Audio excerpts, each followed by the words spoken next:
அந்நிய ஆட்சியின் கீழ் நம் நாடு அடிமைப்பட்டு கிடந்த காலம் அண்ணல் மகாத்மா காந்தியடிகளின் அறைகூவலை ஏற்று விழுந்தெழுந்தான் திருப்பூர் வீதியில் ஒரு வீர இளைஞன்.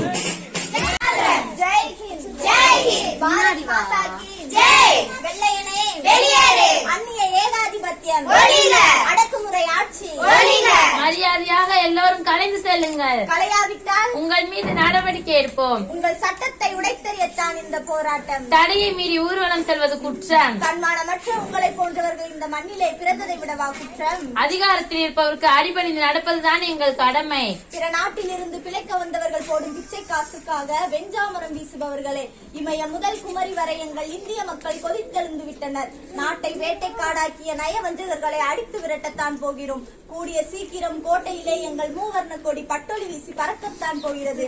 அப்போது எங்களுக்கும் இதே கரங்கள் பெஞ்சாமரம் வீசத்தான் போகிறது. குமரா, உன் இளமை பருவத்தை சிறையிலே கழிக்க முடிவு செய்து விட்டாயா? தள்ளாத வயதிலும் தண்டி யாத்திரைக்கு புறப்பட்டிருக்கிறாரே அண்ணல் மகாத்மா காந்தியடிகள் என்றால் உங்களுக்கும் பயந்து வீட்டிலே பதுங்கி கிடக்க நாங்கள் என்ன கோழைகளா? உயிர் மீது ஆசை இருந்தால் எல்லோரும் இந்த இடத்தை விட்டு ஓடிவிடுங்கள். இந்த உடலுக்கு கண்ணிரண்டு, காலிரண்டு, கையிரண்டு கொடுத்த ஆண்டவன் உயிரை மட்டும் ஒன்றாக படைத்து விட்டானே என்று ஏங்கிக் கொண்டிருப்பவர்கள் நாங்கள். இந்த உடலுக்கு மட்டும் பலர் உயிர்கள் இருந்தால் இந்த நாட்டின் விடுதலைக்காக அடுத்தடுத்து கொடுத்து கொண்டே இருப்போம். கொடியை கீழே எறிந்து விட்டு ஓட போகிறீர்களா, இல்ல இந்த தடிக்கு இரையாக போகிறீர்களா? கொடி பிடித்து கொள்கை முழக்கம் செய்ய வந்த நாங்கள் உங்கள் தடியடிக்கா பயந்து விடுவோம். இந்த கொடி சுதந்திரமே எனது பிறப்புரிமை என்று வீர கர்ச்சனை செய்த பாலகங்காதர திலகர் பிடித்த கொடி.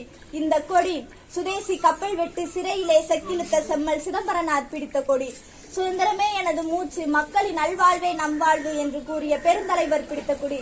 உயிரே போயினும் இந்த கொடியை விட மாட்டோம். பாரத் மாதா கி ஜெய், வந்தே மாதரம், வெள்ளையனே வெளியேறு. Turn attention. கொடியை பிடுங்குங்கள்.